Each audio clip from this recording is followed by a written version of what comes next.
Good afternoon, everyone. Thank you for joining us for the next installment of our Reliability 101 and 201 webinar series. Today we have Improving Self-Reporting with our Cybersecurity Principal, William Sanders, and our Operations Planning Principal, Jody Ernst. Before we get started, we have a few things to go over. First, as always, which you can see up on your screen right now, is our antitrust admonition. I would just like to remind our listening audience that Texas RE strictly prohibits persons participating in our activities from using their participation as a forum for engaging in practices or communications that violate antitrust laws. Texas RE has approved antitrust guidelines available on our website, and if you believe that antitrust laws have been violated at a Texas RE meeting, or if you have any questions about the antitrust guidelines, please contact our general counsel. Notice of this meeting was posted on our website, and this meeting is being held in public. Participants should keep in mind that the listening audience may include members of the press, representatives from various governmental authorities, and industry stakeholders. As I said a moment ago, we will be using Slido today for your questions and answers. So if you have any questions throughout the presentation, feel free to sign on to slido.com or sli.do and enter today's participant code, which is TXRE, or you can use the little QR code on the right hand of your screen. While y'all are getting signed into that, I will turn it over to our first presenter of the day, Mr. William Sanders. Thank you, Thad. Go ahead and go to the next slide. And so basically today we're going to be covering, self-reporting. This will be a follow-up to the previous 101 on, what is a self-report. And so kind of the idea here is we're going to go over some of the pitfalls we've seen entities run into as they're submitting self-reports, ways that we can improve those self-reports so that Texas RE has the information we need to process these issues, and we don't have to go several rounds of RFIs. Throughout the presentation, I'll be talking about self-reporting and what we expect. Just know that everything here is applicable to the self-logging program as well. All of the information we need in a self-report, we also need in a self-log. Go ahead and go to the next slide. So I'm not going to read all these off, but this is the information that we kind of need to process a self-report. Ensuring that all of the regions have this information ensures that issues can be processed the same regardless of region, and just making sure that people get treated fairly and consistently regardless of where on the grid they're located. Go ahead and go to the next slide. So for the standard and requirement, this is fairly straightforward. When you're submitting that self-report, you already know what requirement you feel was involved in the violation. But one thing to keep in mind is, was the standard enforceable on the start date of the violation? If it wasn't, and if the issue was resolved before the standard became enforceable, there is no violation to report. And similarly, the functional registration is an area we've seen people trip up on occasion. There are some standards that are applicable to TOPs, some that are applicable to GOPs. If you're not registered as a GOP, then any requirements that are subject only to GOP do not apply to you. And so there's no need to self-report those requirements. And another thing to bear in mind, so depending on the timelines involved, a violation may have occurred sometime in the past and you're only discovering it now. When you go into Align to submit these self-reports, the Align will only allow you to submit the violation with the current enforceable standard. So that's just something to keep in mind.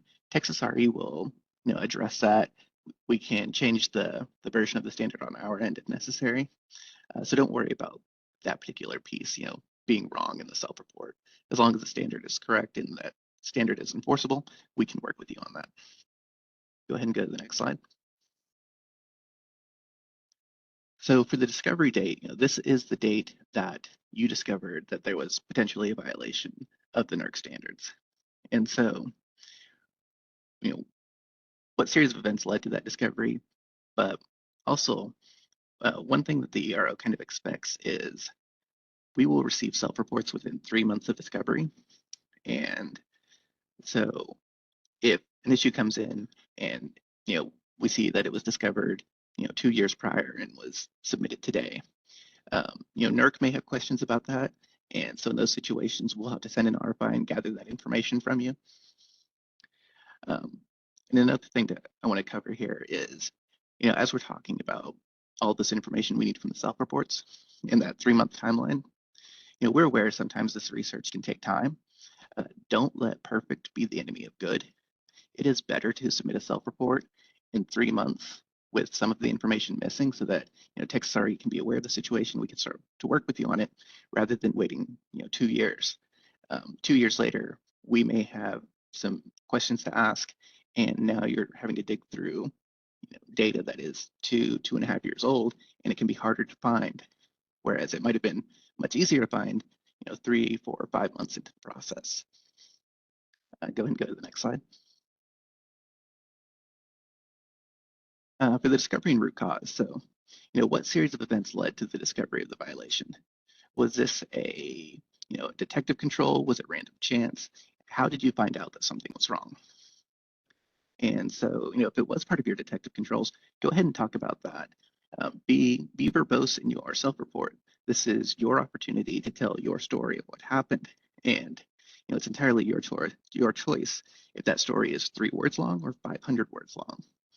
The more information we have to work with, the less likely there are questions that we'll have to follow up on through the RFI process.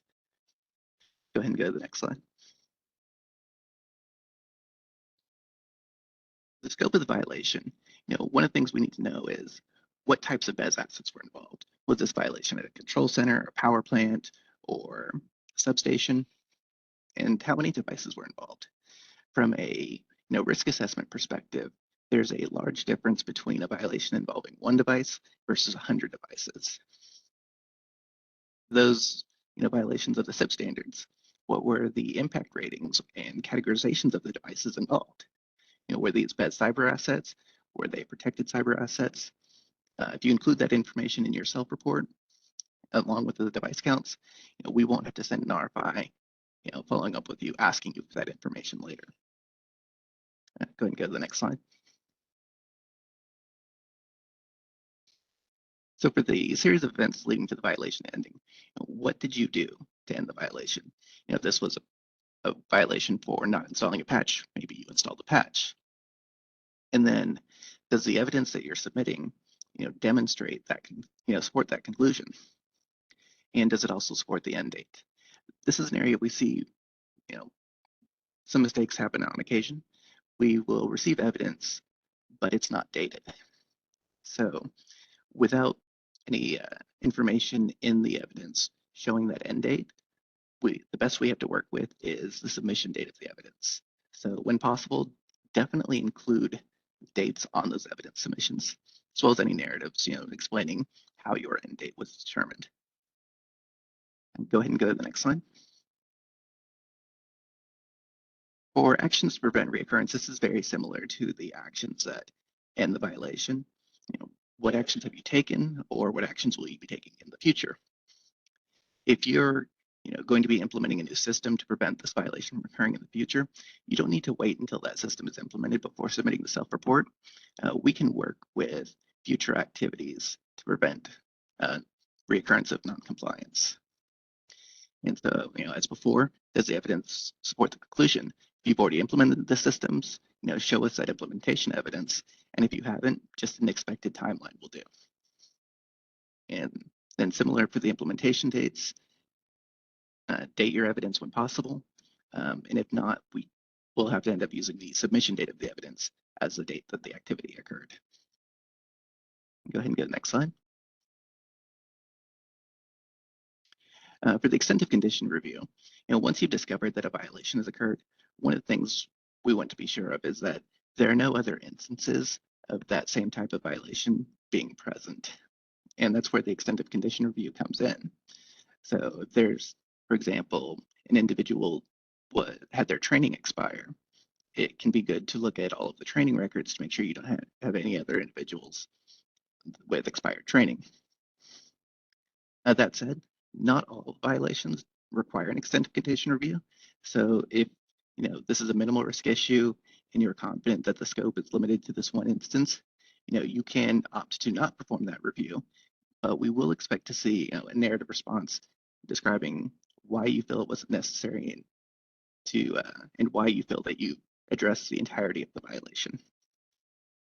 Go ahead and go to the next slide. So for verification of evidence, we need to see what actions have been taken and where they've been taken. I've kind of spoken to that a few times now. Now, depending on the nature of the violation, that evidence can change. So for training records, we do, within reason, need to be able to see, who was involved. That doesn't necessarily mean names. It could be employee IDs, just some way of verifying, this individual had training lapse, and now they've taken their training, so the violation is ended. For other standards, such as background checks, we don't need to see the actual background check report, just an attestation that the background check was performed and that the findings were within scope and your policy, and so the person has access again. That's completely fine. We don't need that level of personal information. Go ahead and go to the next slide. So I'm going to be going over a few SIP examples on like what a theoretical self-report could be, and then how that self-report could be improved. And then Jody will be covering the O&P side. Go to the next slide. So in this example, we have SIP3R1, and the entity did not document the approval of their cybersecurity policies within 15 calendar months. They determined the root cause was a lack of calendar reminders, and their prevention of reoccurrence is that they did reinforcement training for the individuals involved. Now, training is not necessarily a bad idea. However, in this situation, that prevention of reoccurrence is not addressing the root cause. And that is one item we do need to see. Once an entity has determined what the root cause of their violation is, we want to see that you're addressing that in some way. So in this example, an approval would be to implement some type of tool in order to generate those calendar reminders so that in the future that deadline is not missed. Go ahead and go to the next slide. In this example, we have SIP4R2, training records expiring 6 months prior. And in this instance, the entity revoked the user's access but did not perform an extended condition review. And I touched on this before. If you have one individual where training expired, and in this case, it happened 6 months prior before it was discovered, there's a pretty good chance that the detective controls are failing, and so other people may also have expired training. And so in that scenario, our expectation will be that you'll perform an extended condition review and ensure that everyone with applicable access has up-to-date training records. So we can see here, that's the improved version. Entity does exactly that, and then end up finding 7 additional users that are not current on their training. It's kind of the purpose of the extended condition review, because we don't want to process this issue and then come back a year later and process the same issue with dates that overlap the previous instance. And go and go to the next slide. Here we have SIP4R3. We have an entity discovering that personnel did not have risk assessments performed prior to granting access. And in this situation, the entity reports that they did not take any actions because revoking access from these personnel would reduce reliability. So, we understand that there are situations where taking actions can reduce reliability. If you have, an operator who is on shift, you can't just lock them out of the system because their risk assessment is out of date. That said, though, when you're submitting these self-reports, the expectation is that you're going to be taking some action to addressing the situation, if not previously, then at least in the future. So in this scenario, the entity leaves that access in place while they begin performing those risk assessments. And after the risk assessments are completed, they upload them to the SEL. And in this situation, that's fine. We can't leave the grid without operators. And so having that violation duration be extended to avoid the reliability risk of not having the personnel on hand is preferable. Go ahead and go to the next slide. For SIP5R1, we have an entity discovering non-compliant firewall rules and said that firewall rules were overly permissive on numerous firewalls. Now this, poses a bunch of questions. How many firewalls were involved in the non-compliance? just says numerous. That could be 2, it could be 200. How many non-compliant access permissions? Again, could be 2, could be 200. And in what way were they overly permissive? Is this a single port to a single device, or is the firewall wide open and any traffic is being permitted into the ESP? And then we have, what are the impact ratings of the BCS that the firewalls are protecting, and how many BCS were put at risk? This is all information that goes towards the risk assessment. And so if that information is not provided in the self-report, we do have to submit an RFI to gather that information so that we have everything we need in order to complete our write-up and close out the issue. So in here, we have the improved description, entity note that it was 2 firewalls located at 1 substation and that they were medium BCS affected. And at the end there, you can see that the entity states that they will provide a detailed description of the firewall rules will be uploaded to the SEL. So, as we're going through this, one thing to keep in mind, we don't want BCSI in a line. BCSI should only be uploaded to the SEL. And so whenever you're submitting these self-reports, sometimes depending on the nature of the violation and the requirement involved, the only way to provide the information Texas already needs is to go into that level of detail with a significant amount of BCSI. In those situations, you can write in your self-report that you're going to do a follow-up submission to the SEL with that information, and that's completely fine. We don't need the information immediately in the self-report. We just need the information before we process the issue on our end. And so waiting and uploading it to the SEL is a completely acceptable answer. Go ahead and go to the next slide. In this example, we have SIP7R2, entity not installing a patch within 35 days. And in their self-report, they stated that they ended the violation by installing the patches, but then they didn't provide any evidence. And so, this is information that wouldn't go into a line, but things that you could upload to the SEL after your self-report has been submitted. So that could be change management tickets or baseline documentation and screenshots showing the output. One thing to bear in mind. So, I did mention that, evidence should be dated. And so depending on the nature of the tool, this could be, taking a screenshot with the Windows calendar at the bottom right. Depending on your system, it may only show the time. So, we have had entities click on the time, bring up the full calendar, and show that that today is on screen while they take their picture of their evidence, showing that this patch has now been installed or the software is now at version 7 and version 6 to demonstrate that the patch has been installed.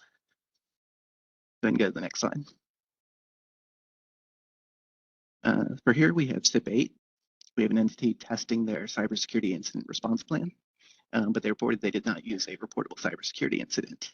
So in their submission, they reperformed the test. They showed calendar invites to show when the test was performed, and they did a they updated their incident response plan to show lessons learned. All of this is good. That is information we want to see.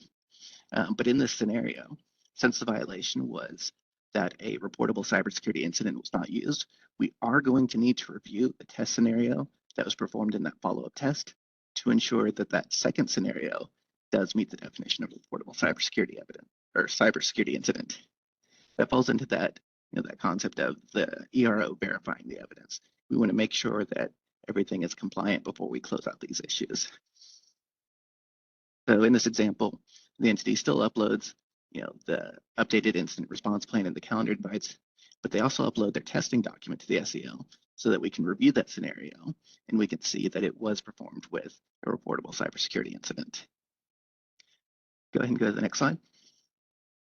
And that is the entirety of the SIP examples. At this point, I will turn it over to Jody and he will go over the operations and planning side. Thank you, William.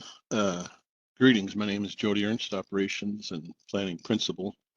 My fellow principal, William, here with his expertise in cybersecurity, presented a very good foundation for the objective and topic of improving self-reporting.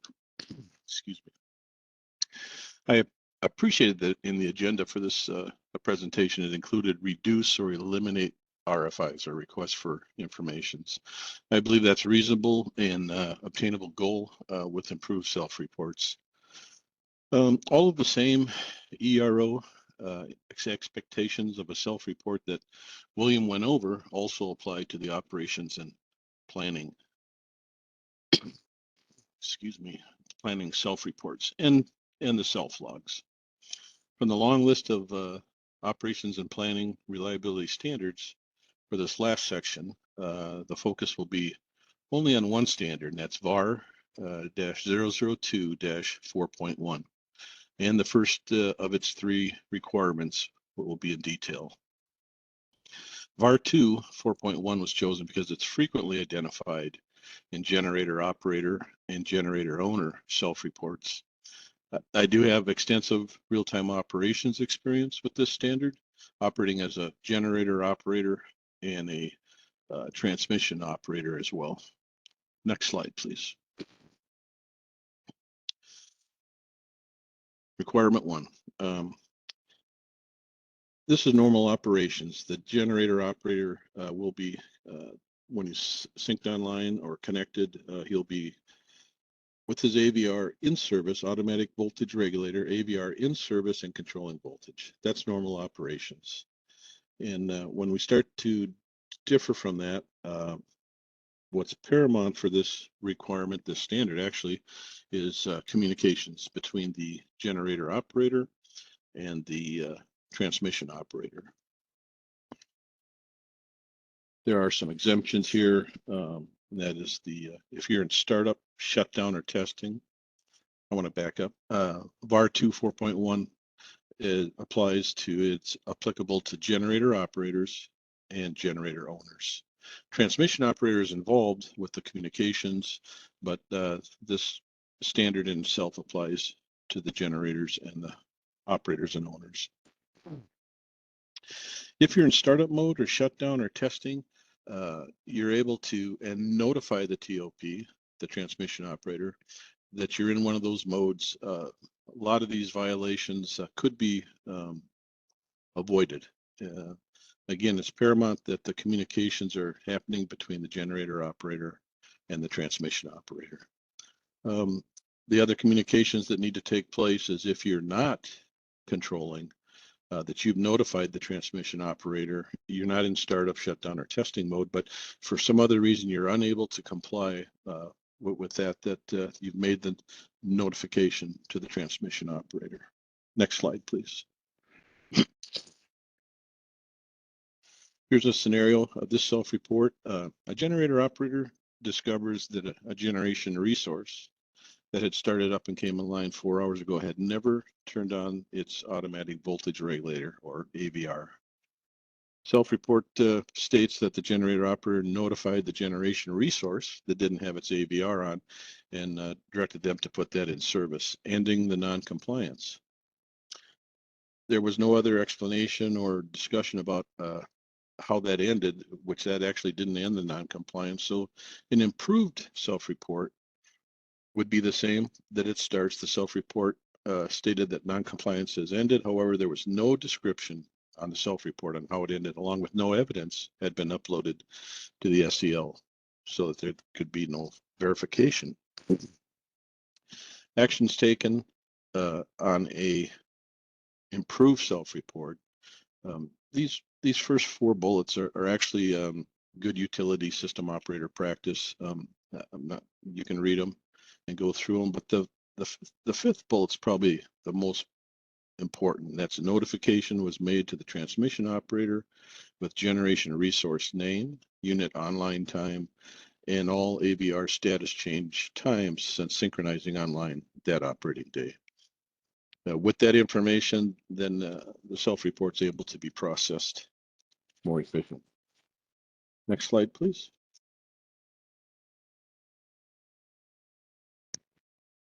Requirement 2, this is another self-report here, and particularly part 2.2, unless exempted by the transmission operator, each generator operator shall maintain the generator voltage or reactive power schedule within each of the generator facilities' capabilities, provided by the transmission operator, or otherwise shall meet the conditions of notification for deviations from the voltage or reactive power schedule provided by the TOP. So R 2.2 then goes a little bit further and says, when instructed to modify voltage by the transmission operator, the generator operator shall comply or provide an explanation of why the schedule cannot be met. Next slide, please. On this self-report, the original, the transmission operator instructs the generator operator to decrease voltage by 1 kV until further notice. The generator operator checks his resource that's online and determines that it will not be able to decrease voltage. The generation resource is already at minimum voltage capability with all 34.5 kV shunt capacitors out of service and all 34.5 kV shunt reactors in service. So everything that's possible is being done to lower the voltage. The issue is the self-report and submitted evidence in the SEL do not state whether the transmission operator was notified by the generation operator of being unable to comply with the voltage schedule change instruction. Some examples of evidence that could have been provided up front would be a generator operator log entries of actions taken to mitigate the non-compliance, and generation operator voice recordings of communications with the transmission operator. Next slide, please. And the third requirement, R3, each generator operator shall notify its associated transmission operator of a status change on the AVR power system stabilizer, alternate voltage controlling device, within 30 minutes of the change. So this stands out from the first two requirements that it's roped in that it needs to be documented and notifying the TOP of any AVR change within 30 minutes. The additional information with this is that if the generator operator is not required to notify the transmission operator of the status change, if it returns to normal operations within that 30 minutes. And the next slide, please. So this self-report, just after taking shift, the generator operator received an alarm that a generation resource, AVR, has just turned off.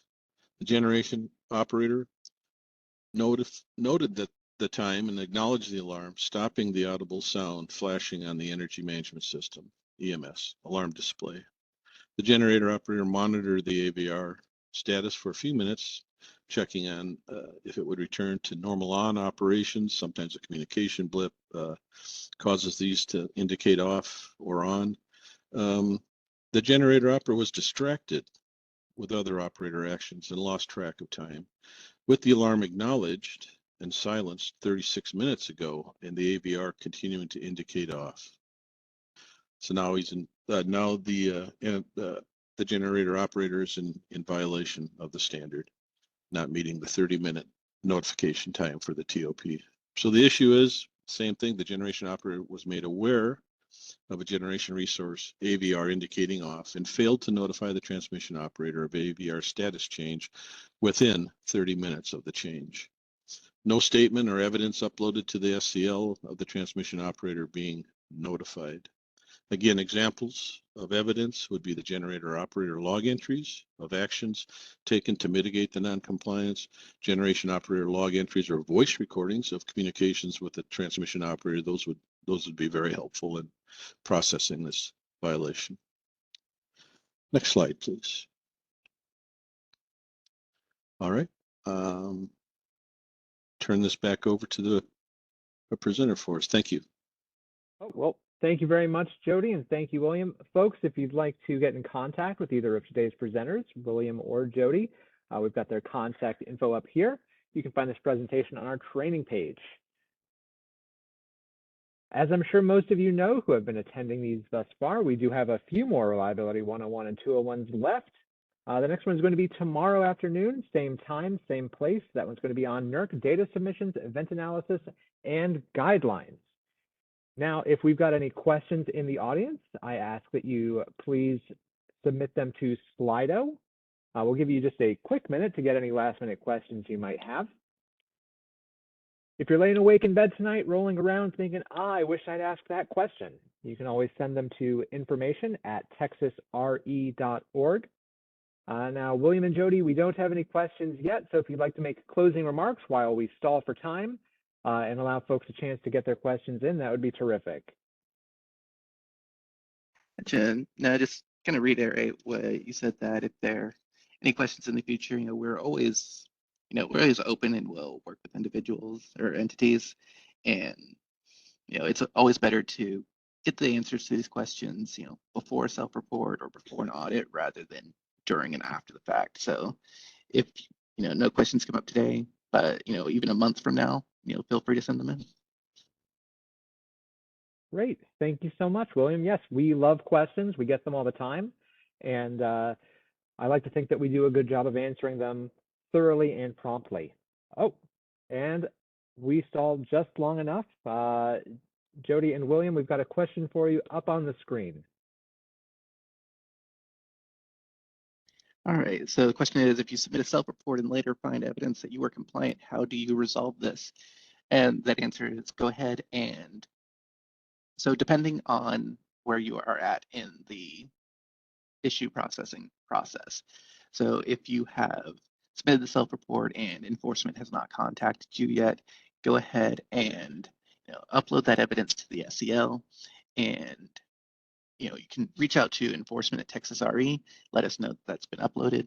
I'm not sure if submitting a finding update in Align would be appropriate for this, since this is not really a new issue, but one way or another, go ahead and get that information, get that evidence into the SEL, and we can review it. And if we agree that this evidence demonstrates that you were never in violation, then we can dismiss the issue.